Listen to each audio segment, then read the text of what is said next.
काय मंडळी, जरा टी व्ही लावा म्हटलं थोडा वेळ. त्या टी व्हीवर प्रत्येक चॅनलवर नुसत्या बातम्या, आरक्षण, मोर्चा, आंदोलनं, हा रुसला, तो असा म्हणला, तो तसा म्हणला, नुसते भांडणं, वादावादी. असं वाटतं अरे काय चाललंय आपल्या राज्यामध्ये. पर हे आपल्यासारखे सामान्य लोकही नाही कंटाळून गेले तो या सगळ्या मचमचीला. विकास आणि प्रगती तर राहिली राज्याची बाजूलाच, पण हे दुसरेच इतकं चाललंय ना का बस. असं वाटतं ना ह्या सगळ्या ज्या सवलती वगैरे आहे ना सगळ्यांच्या बंद कराव्यात आणि सगळ्यांना एकाच याच्यात ठेवावं.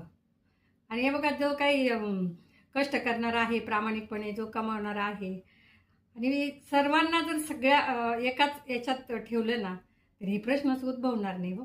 हा म्हणतो माझं घेतलं का, तो म्हणतो माझं दिलं का, तो म्हणतो मला पाहिजे, हा मला म्हणतो मला पाहिजे. म्हणजे लोकांना आहे ना नुसतं आयतं आणि फुकट खायची सवय लावली बाई. आणि याला का जबाबदार पण ना हे नेते मंडळीने हेच असतात. हेच या सवलतीचं वाटपण हे ते काय, म्हणजे आपल्या डोक्याबाहेरचा विषय येतो. पण तरी मला असं वाटतं की जो मेन आपण कशासाठी निवडून देतो नेत्यांना, की काहीतरी विकास घडावा, व्हावा, राज्याचा व्हावा. राज्याचा झाला म्हणजे देशाचं होईल, देश अजून पुढे पुढे जाईल.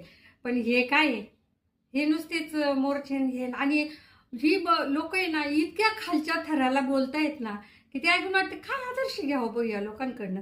हे जे संघटनेचे नेतृत्व करतात किंवा एखाद्या जातीला घेऊन त्यांचे झेंडे मिरवतात. अरे पण अगोदर तुमचं बघा वागणं कसं आहे, तुमच्याकडनं काय आदर्श घ्यावं आणि तुम्हाला किती सपोर्ट करावा आणि काय करावा हा मोठा प्रश्नच आहे बाबा.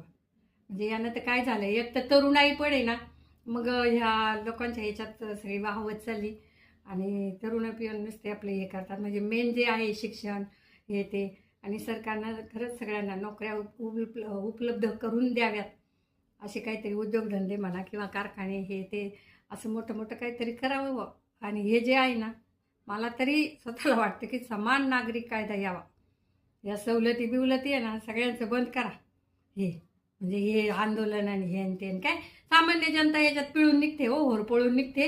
जनतेला भेटीला कुठे यांचे रस्ता बंद, रस्ता रोका. अरे काय तुम्ही कुणाला, म्हणजे तुमच्या हे काय मागण्या काय, तुम्ही भेटीला कुणाला धरता? हे चुकीचं आहे का नाही मंडळी? तुम्हाला काय वाटतं? मला तर खरंच या गोष्टीचं आता वैताग घ्यायला लागलं हे सारखं सारखं ते ऐकून ऐकून आणि बघून बघून. अरे काय चाललंय.